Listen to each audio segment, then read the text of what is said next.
What's going on, guys? B Scott here with you, and on today's show, we got your waiver wire heading into week 6.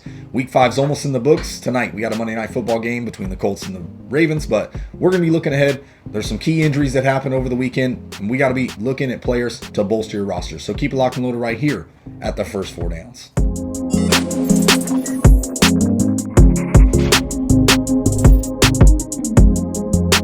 What's going on, guys, and welcome back. As I mentioned in the preview, we're going over your waiver wire for week 6. Week 5 is almost in the books. We got the Monday Night Football game, but we're going to be looking at some players that should hopefully help bolster your rosters going forward, a couple stream options, things like that. So before we get to today's content, don't forget, like the video, subscribe, share, thumb bell, all that good stuff, and then comment. If there's a player I missed, because honestly, I don't have a ton of them here. There's only a few that I really like this week. If there's a player you want to hear more about, drop in the comment section. I'll be glad to answer any questions you have about that player. So let's start it off plain and simple. Quarterbacks. I got one quarterback that I want to mention. A lot of quarterbacks got hurt as it is. Daniel Jones knocked out of his game. Sam Darnold probably should have been knocked out of his game.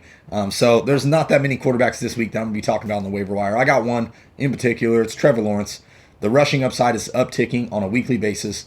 He's playing pretty well. Jacksonville's offense is finally starting to round into form. He's on 50% of leagues, and he's at home against the Miami Dolphins. You've seen what happened just yesterday with Tom Brady completely destroying him. Now, do I expect that from Trevor Lawrence? No. But I think it's a good stream option this week in a potential deeper league if you need a stream option at the quarterback position. If you're looking for a quarterback right now to be picking up, you might be struggling, plain and simple. You might have to make a trade or something like that. So that's the only quarterback I'm going to mention. If there's one you got a question about, just drop in the comment section. Running backs, there's a couple important ones, plain and simple. Some big key injuries.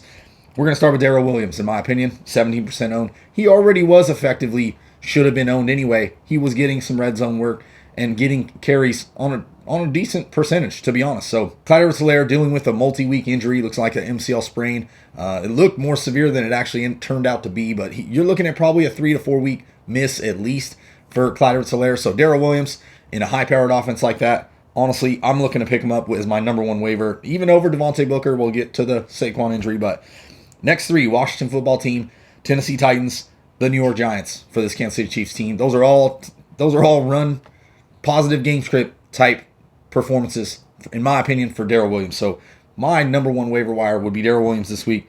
Plain and simple, just the offense is more explosive. Now we can look at Devontae Booker. Okay, Saquon Barkley dealing with a low ankle sprain, they said. The thing was a balloon, plain and simple. So he's going to miss a few weeks on crutches after the game. And I would say Devontae Booker is an obvious pickup as well.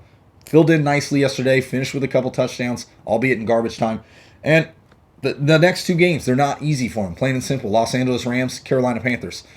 And Devontae Booker. That whole offense for the Giants is decimated with injuries. Is Daniel Jones going to be playing, dealing with concussion? Is any of the receivers going to be healthy? Kenny Galladay also left. They're already without Sterling Shepard, already without Darius Slayton. So don't get me wrong, Devontae Booker, you've got to be wavering him here, considering the workload and the potential that he has in this offense. So yes, Devontae Booker is a high obvious pickup this week, 7% owned. And Barkley, who knows how long the injury is going to last there. Number 3 at running back, I'm just going to throw out and mention Ramondre Stevenson, the preseason hero, had a bunch of touchdowns in the preseason, then was inactivated after 1 fumble week 1.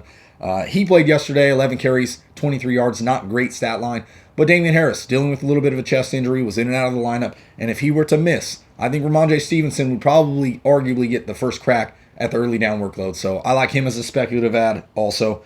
But pay attention to the Harris injury. Now look at some wide receivers, plain and simple. Number 1 wide receiver's got to be Kadarius Toney. Had a great day yesterday, 10 catches, 189 yards. I don't think he'll be dealing with the suspension. He's out there throwing haymakers in the game. I don't know. But back-to-back games with 9+ targets.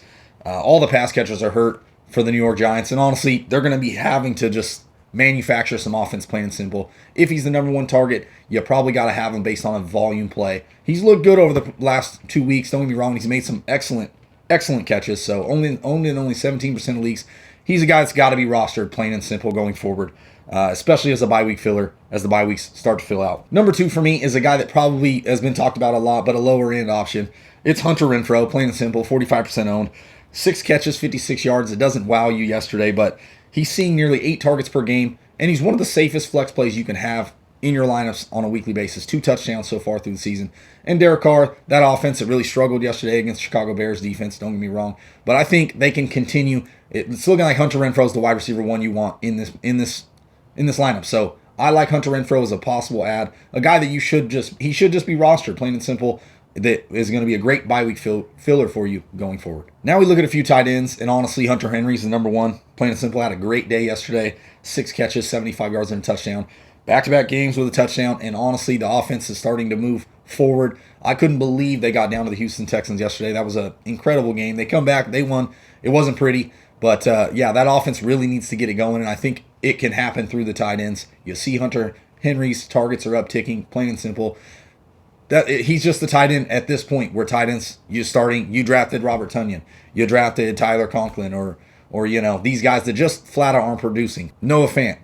I mean, TJ Hawkinson. The tight end position at this moment is a wasteland. So give me some Hunter Henry. It's looking like he's got a very solidified role in this offense, and you're seeing it on a consistent basis. Now, it's not by no means blowing you away, but he's playing great. And so, yeah, Hunter Henry's my number one tight end.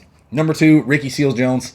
Washington football team yesterday, 8 targets, 5 catches for 41 yards. It doesn't blow you away, like I said, but Curtis Samuel in and out of the lineup, looking like he left yesterday with another injury.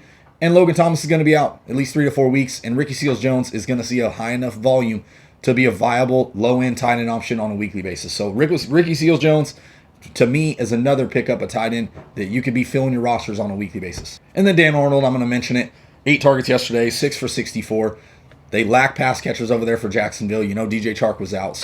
And Dan Arnold is a glorified wide receiver as it is. So he's an option at the tight end position that I think the Jacksonville Jaguars want to utilize that tight end position, plain and simple. O'Shaughnessy was effective before he went out on injury reserve. So give me some Dan Arnold. He's another late or deep guy in a lot of deep leagues that could still on a weekly basis have some potential value. And then just a couple defenses to stream. I got Cincinnati Bengals on the road against the Detroit Lions this week. Cincinnati only giving up on average 19 points per game and nearly 3 sacks per game. And honestly, the Detroit Lions, albeit have played pretty well, they're still not getting it done, especially offensively. So I like the Cincinnati Bengals as a stream type defense this week. And then another defense, Green Bay Packers on the road against Chicago Bears.